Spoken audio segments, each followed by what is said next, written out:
The Nature of Consciousness, written by Wayama and PahPah. Trauma profoundly impacts our bodies, minds, and spirits. It is not merely a single event, it is a rupture that alters the course of our lives, leaving us fragmented and disconnected. Trauma disrupts our sense of self, yet within this disruption lies the potential for transformation. When trauma occurs, it creates a split in our identity. One part of us freezes in the traumatic moment, while another part adapts and moves forward.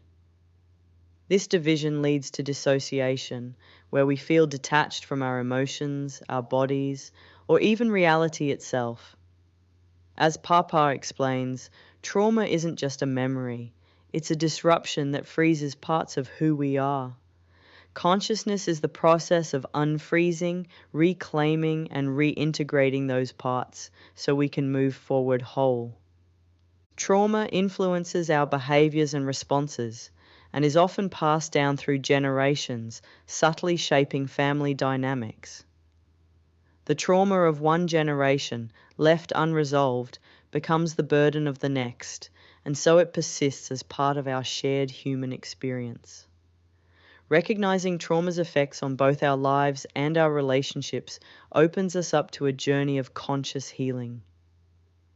This journey is not about erasing trauma, but rather integrating the frozen parts of ourselves into a renewed sense of wholeness.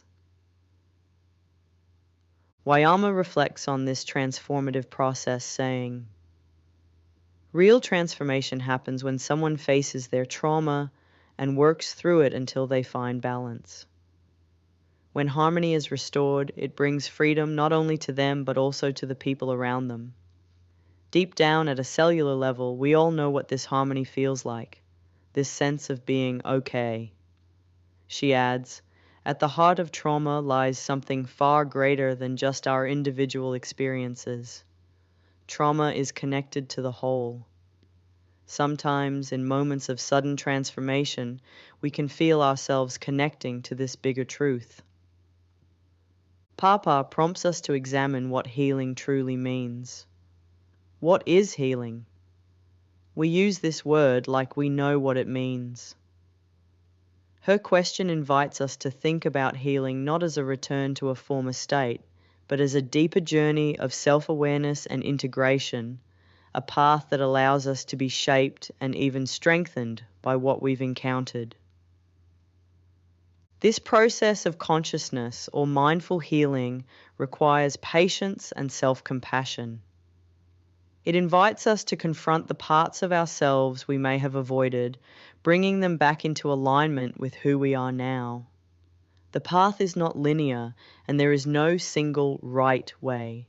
For some, healing means standing up to what has harmed them. For others, it involves learning to live with uncertainty and finding strength even in vulnerable moments. In communal settings, Wayama has observed profound transformations. She describes ceremonies at Orion's where individuals experience real change through shared ritual. Of course, it is true and genuine in their heart. This profound motivation comes from somewhere deep inside us, and is like we are feeling the heart shining and now must clear the rays so we become transparent. Once transparent, the steps appear before us, like magic. She further explains the recurring nature of trauma and the need for a collective approach. Trauma isn't just a one-time experience. It repeats through generations, affecting us all. Instead of treating trauma with shock as if it's unexpected, we need to acknowledge its presence and work together as a community to address it. For Wayama, self-honesty is essential to healing. She explains, "We each know our own trauma and the ways it affects us. Only our inner self and heart truly understand this personal experience. To begin healing, we need to be honest with ourselves. Once we're honest, we can start creating a different internal experience and find the right tools to support this journey."